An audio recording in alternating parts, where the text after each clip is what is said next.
Yes, people, I hope you're doing good. Before we get into the video, I just want to let you know that all my sample packs are available via the link in the bio.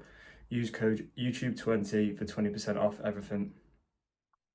Yes, people, welcome back to the channel. Today we're going to go through how to make your drums groovy.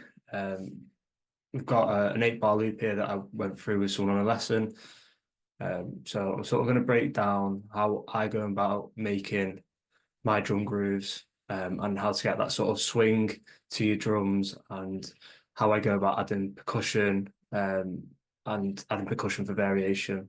So I'll just play you this 8-bar loop that we've got at the minute.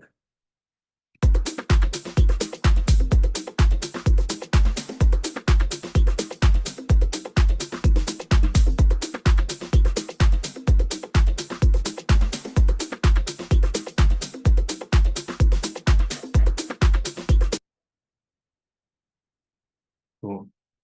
So the way I start my drums is basically I look for a sort of top loop, that I'm sort of feeling the vibe of. So let's say it's this one.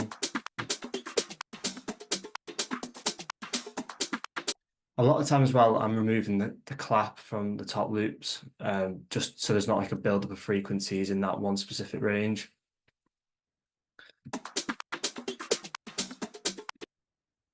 And then once I've sort of found the sort of top loop that I'm liking the vibe of, I'll then add a kick in. Now, kick is really important because it's going to be the base of your track, it's your foundation. So you need to make sure that the kick is nice and punchy.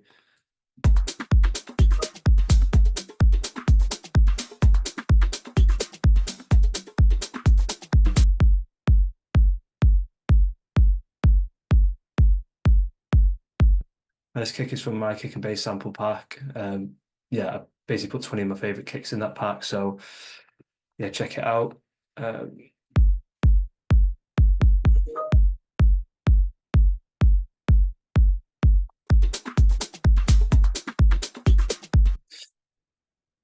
then what I'll probably do then is add sort of like another top loop just to add a bit of depth to the drums and start to just like get that swing. I don't use any groove pulls.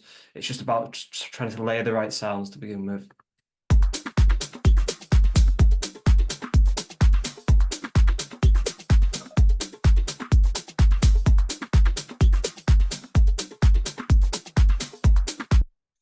Then I'll add in a drum rack.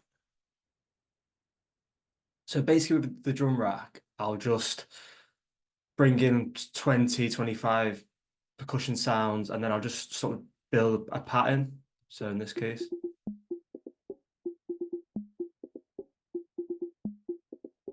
so when you add that in,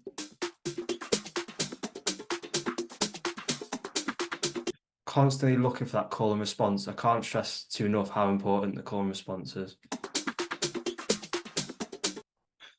That's some snares in.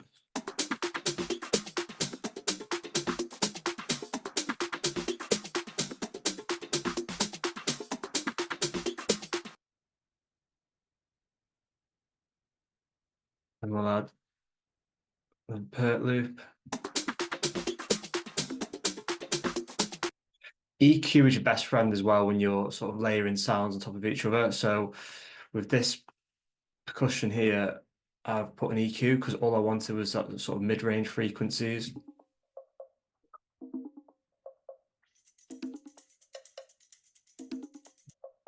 Think of it as like a jigsaw. You're just trying to put all these different pieces together to make a complete groove.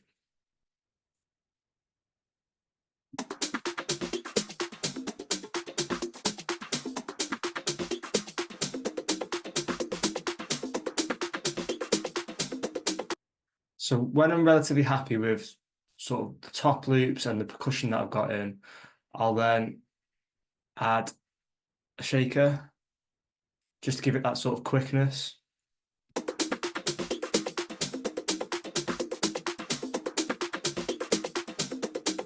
And then we'll start to look at it, putting in a clap. I usually leave the clap towards the end when I'm creating a drum groove because I don't want the clap to overpower what percussion I'm putting in there. And I just find it's easier to work with the percussion when the clap's out until you're happy with 90% there with the groove.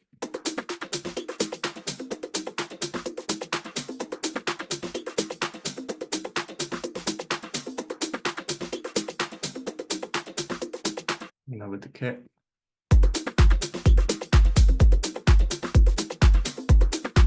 And again, similar to the clap, I'll usually leave the sort of open hat towards the end, because that's sort of going to glue everything together.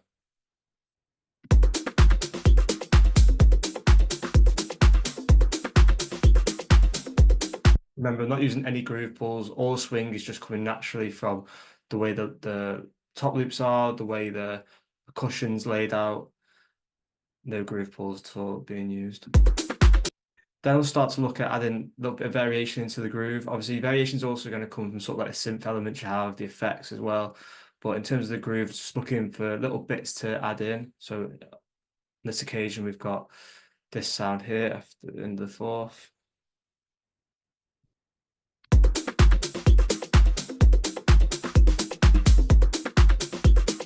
And then another sound at the end of the eighth.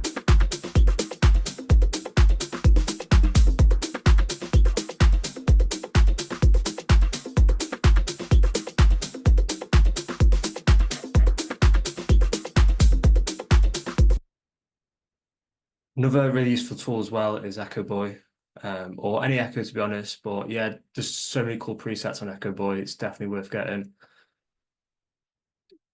Can really just act like a gel. So if you listen to this sound about it.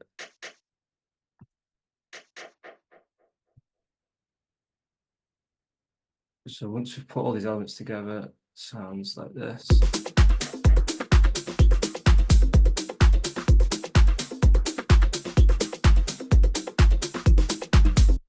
And now we've got that call and response going in the drums. The bass line is then pretty simple to write.